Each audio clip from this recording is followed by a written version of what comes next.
Uma aula de geografia hoje. A gente vai começar a apostila 4, aulas 25 e 26, globalização e processos econômicos atuais, né? A gente conversou sobre a Guerra Fria a aula passada, que foi aquele período, né, que a gente teve ali Estados Unidos capitalistas e União Soviética socialistas, e a gente discutiu bastante, né, não só a ideia da corrida, né, ou melhor, a disputa para mostrar qual era o sistema político e econômico mais eficiente, o que mais funcionava, mas a gente teve uma série de outros conflitos, né, a corrida armamentista, a corrida espacial, e daí agora a gente vai começar a falar do processo pós-Guerra Fria, tá? Só uma observação aí, né, trazer um pouquinho para a atualidade. Eu estava olhando as notícias, vocês provavelmente, né, devem estar acompanhando as notícias, e o Putin, né, destacou que eles vão ter a nova vacina, né, que eles já têm a nova vacina, e ela vai se chamar Sputnik. Então, para quem tá atento aí, né, mais do que eles terem a nova vacina, se tem ou realmente tem ou não, né, a gente vai ver aí no decorrer dos dias se ela é eficiente também, porque muita gente está falando, né, que foi muito rápido, mas ele, além de, né, deles trazerem a nova vacina de uma forma rápida, é também um tanto quanto provocativo, né, colocar como Sputnik, né, querendo fazer uma analogia aí com o período de Guerra Fria, né, quando a União Soviética conseguiu, né, ir para o espaço, colocar um satélite em órbita primeiro que os Estados Unidos. Então é legal a gente ir fazendo essas comparações, entendendo essas analogias, certo? Mas vamos ver se realmente eles vão conseguir, se é verdade isso, se não é uma questão muito mais geopolítica, que a gente sabe que existe esse conflito até hoje, entre Estados Unidos e União Soviética, Rússia, né? A atual Rússia, tá certo? Então vamos lá, gente. Na aula de hoje a gente vai falar sobre as políticas econômicas capitalistas, né? Ou as doutrinas econômicas capitalistas. O que isso tem a ver, professora, com a globalização? Até então, gente, a gente já discutiu, né? Globalização é a questão, né, da ampliação dos processos aí de trocas e fluxos, né? Aumenta-se o fluxo de mercadorias, fluxos de pessoas e principalmente fluxos de informação, tá? Então existe uma série de teorias que a globalização ela começou lá a partir das grandes navegações ou que ela só começou na década de 90. Independente disso ou não, ela caminhou muito junto com o capitalismo, né? Com a história do capitalismo. E é o que a gente vai ver na aula de hoje, tá? Se começou nas grandes navegações ou a partir da década de 90, vocês precisam saber, de qualquer forma, como se desenvolveu o capitalismo desse período, tá? Que é o que a gente vai falar na aula de hoje. O que dá para vocês reforçarem é que a globalização ela tomou, né, uma expansão muito grande, ela foi intensificada bastante pós mesmo a década de 90. Porque até então, por mais que, né, existissem fluxos de informação no decorrer do período da Guerra Fria, por exemplo, a gente sempre teve a questão, né, Estados Unidos capitalista, União Soviética socialista. E entre esses dois países não havia fluxo. Por exemplo, não entrava produtos norte-americanos dentro da União Soviética, tá? E isso, querendo ou não, é uma barreira que existia no processo de globalização, tudo bem?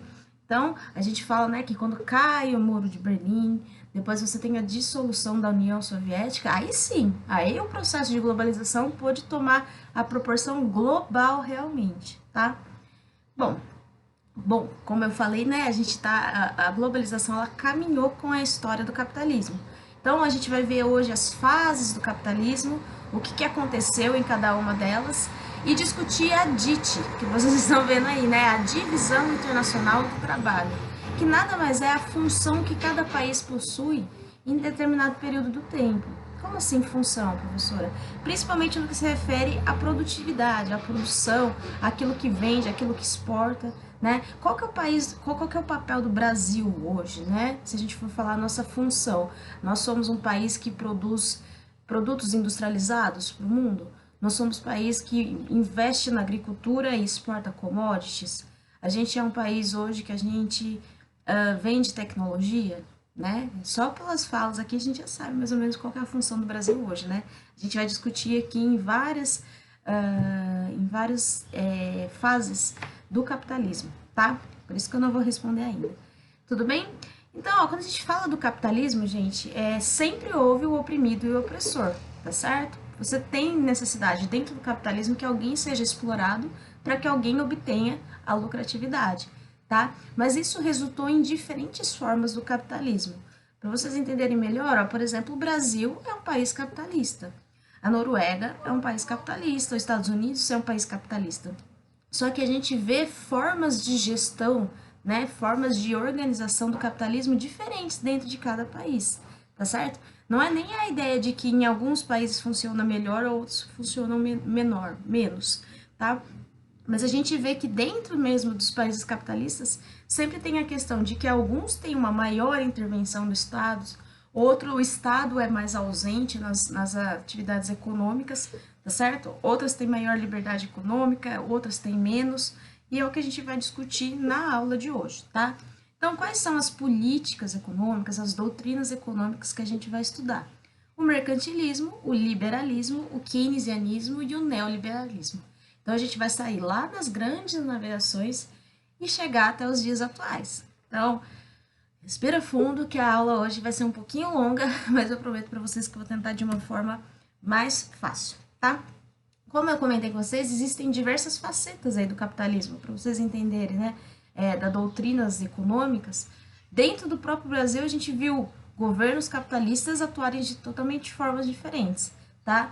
Fernando Henrique Cardoso, ele era um presidente totalmente do liberalismo econômico, né? Ou melhor, do neoliberalismo econômico, ou seja, privatizações, certo?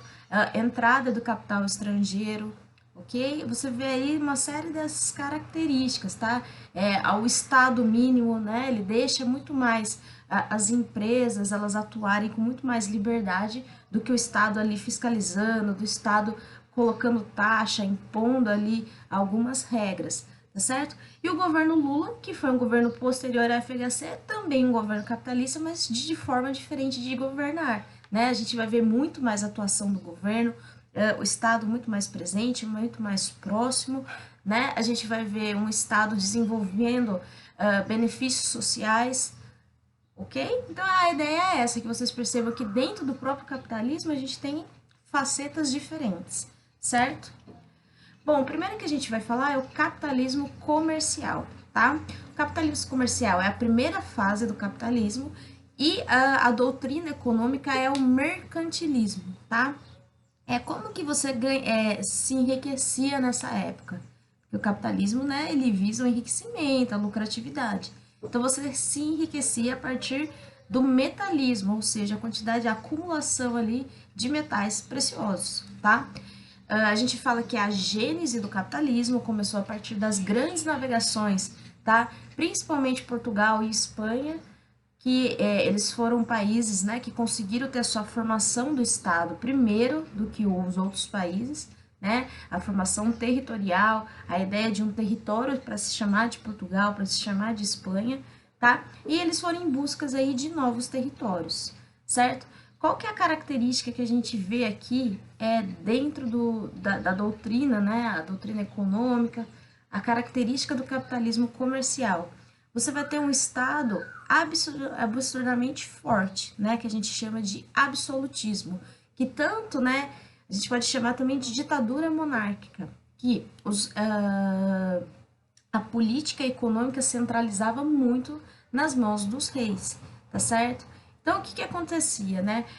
A gente via que no capitalismo comercial aqui, a gente tinha o nosso país, que era o Brasil, que era a colônia de Portugal, tudo bem? E a gente não tinha a liberdade, pelo fato de nós sermos aí, né, países colônia, a gente não tinha o direito de fazer a relação direta com a Europa, tá? Então, como que funcionava? O Brasil, nessa época, era exportador de matérias-primas, né? A gente começou pelo pau-brasil, depois a gente teve o ciclo da cana, depois a gente teve o ouro, o café, tá? Mas daí já é mais recentemente, tá? Mas a gente sempre foi um exportador de matéria-prima, tá? E como eu comentei, não existia aqui essa relação direta com a Europa. Então, o que que acontece? O Brasil, né? Ele enviava a Portugal, né? Essas matérias-primas. O rei, né, por ser muito presente na economia, né, um estado forte, presente na economia, embutia imposto nessa matéria-prima e vendia para a Europa, certo? Vendia para os restantes dos outros países da Europa. E a mesma coisa, por sermos um país que só exporta matéria-prima, a gente precisava importar as manufaturas. Europa também não tinha a liberdade de vender diretamente para nós, Brasil. Então, a Europa vendia essas manufaturas para Portugal, Portugal embutia mais um imposto e vendia de volta para o Brasil. Tudo bem?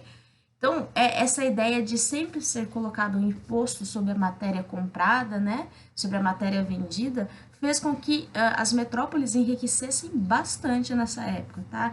Não só Portugal, a gente coloca a Espanha, coloca os ingleses, tá certo? Então, houve um enriquecimento muito grande dessas primeiras metrópoles, porque, primeiro que era uma colônia de exploração, no caso nosso aqui, do Brasil em relação a Portugal, tá? Era uma exploração muito grande dos nossos recursos naturais, utilização de mão de obra escrava, colocava-se imposto nas nossas mercadorias, então é muito fácil realmente você enriquecer dessa forma, tá? E no capitalismo comercial, gente, a gente tem a primeira divisão internacional do trabalho, tá certo? Qual que era a nossa função, então, na primeira DIT, no capitalismo comercial? Nós éramos colônia, tudo bem? E exportávamos para a metrópole a matéria-prima, tá certo? A metrópole tinha aqui como função, na primeira DIT, enviar produtos semi-faturados, manufaturados para a nossa colônia, tá? Para não ficar matéria-prima semi-faturado, manufaturado, eu coloquei aqui um exemplo, tá certo? Então, por exemplo, o Brasil aqui, ele exportava para Portugal café, tá certo? A metrópole ia lá, pegava o grão de café, torrava esse grão de café, botava um saquinho e enviava de volta para nós, para a colônia, tá? É um exemplo, tudo bem? Tá? Então, a gente pegava o nosso próprio produto, né? Eles pegavam o nosso próprio produto, transformava e vendia para nós aqui num preço muito mais caro, tá?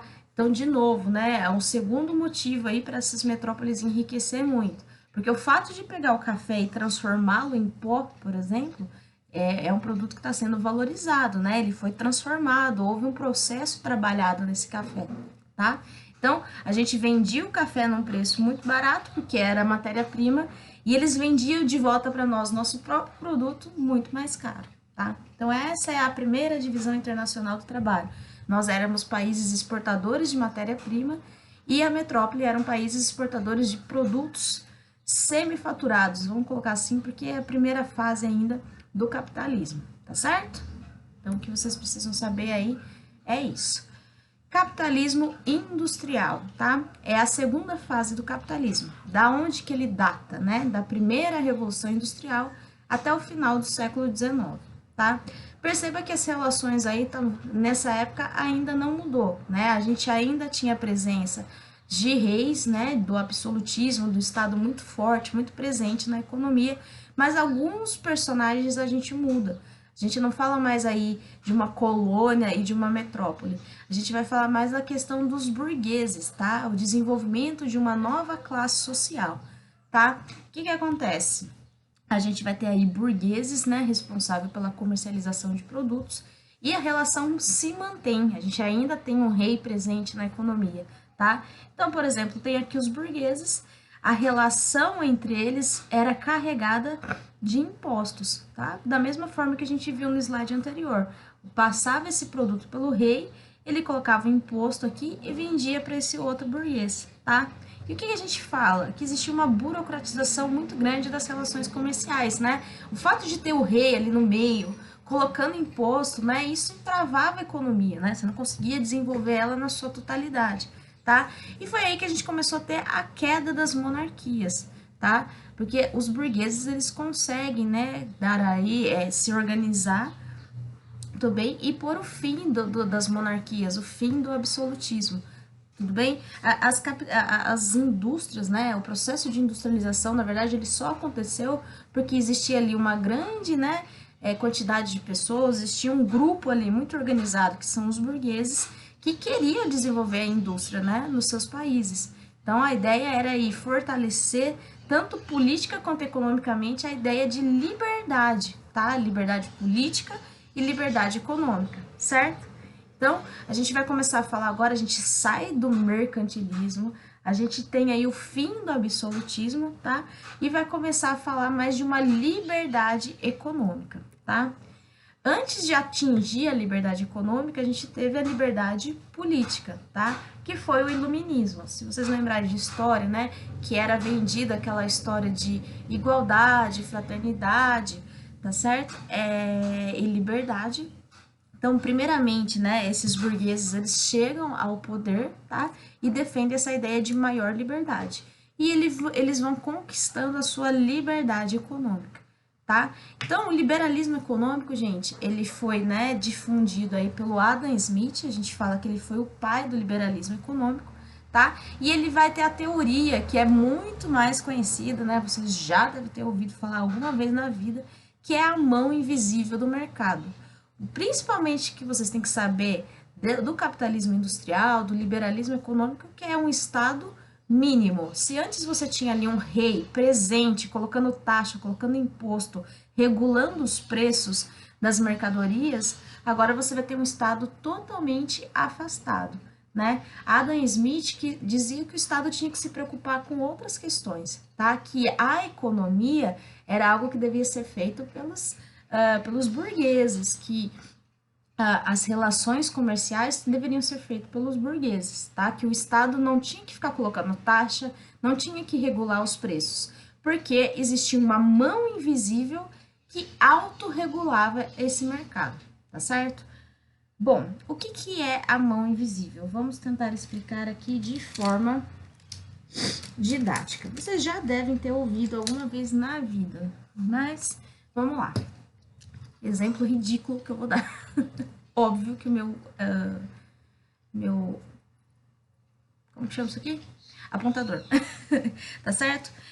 Vamos lá. Eu tenho aqui um apontador, tudo bem? E esse apontador aqui, ele tem um diferencial, né? Perceba que ele é um apontador de globo terrestre, tá? E o que Adam Smith falava? Não adianta nada eu chegar no mercado, por exemplo, e colocar lá meu apontador de globo terrestre a R$100, tá certo? Vou lá e coloco a R$200 para vender esse apontador. Sendo que existe uma série de outros apontadores que são muito mais baratos dentro do mercado, tá certo? Daí eu vou lá e coloco R$200, tudo bem? E esse aqui vale 50 centavos. Daí vocês o quê? Só se vocês forem muito ridículos e ricos e queiram comprar um apontador muito caro, tá? Mas o que Adam Smith dizia? Que a mão invisível do mercado, ele se autorregula, ou seja, os preços vão se adequando de acordo com a concorrência, de acordo com a competitividade, tá certo? Então, se esse aqui é 50 centavos, eu vou lá e falar, pô, mas o meu aqui, ó, dá para colocar uns 60 centavos. Daí eu vou lá e coloco 60 centavos e o meu produto, ele fica competitivo no mercado, tá certo? Não precisa ninguém falar para mim, falar assim, ô, isso daqui tem que custar 60 centavos. Naturalmente, de acordo com as leis do mercado, eu percebo que eu preciso abaixar o meu preço para que ele esteja competitivo, tá certo? É a mão invisível do mercado, certo? Não sei se ficou claro ou não, mas eu usei aqui exemplos bem simples para vocês conseguirem entender, tá? E também tem a questão da lei da oferta e da procura, né? Ou seja, se muita gente está procurando aqui o meu produto, né, meu apontador de globo terrestre, eu posso aumentar meu preço. Se muita gente está procurando, né, se a demanda é alta e eu tenho poucos apontadores, eu consigo aumentar meu preço. Agora, se ninguém está procurando pelo meu apontador, eu preciso vender isso daqui. Então, eu acabo abaixando o preço, tá certo? De alguma forma, faz muito sentido o que Adam Smith fala, tá? Mas o capitalismo, a gente vai ver que existe aí alguns probleminhas, né? Que não é à toa, a gente já sofreu algumas crises do capitalismo, tá? E não foi uma, não foi duas, já foram algumas crises que a gente sofreu ao longo da história aí, mostrando que o capitalismo nem sempre ele é 100% lógico e eficiente, tá? A gente vai falar disso.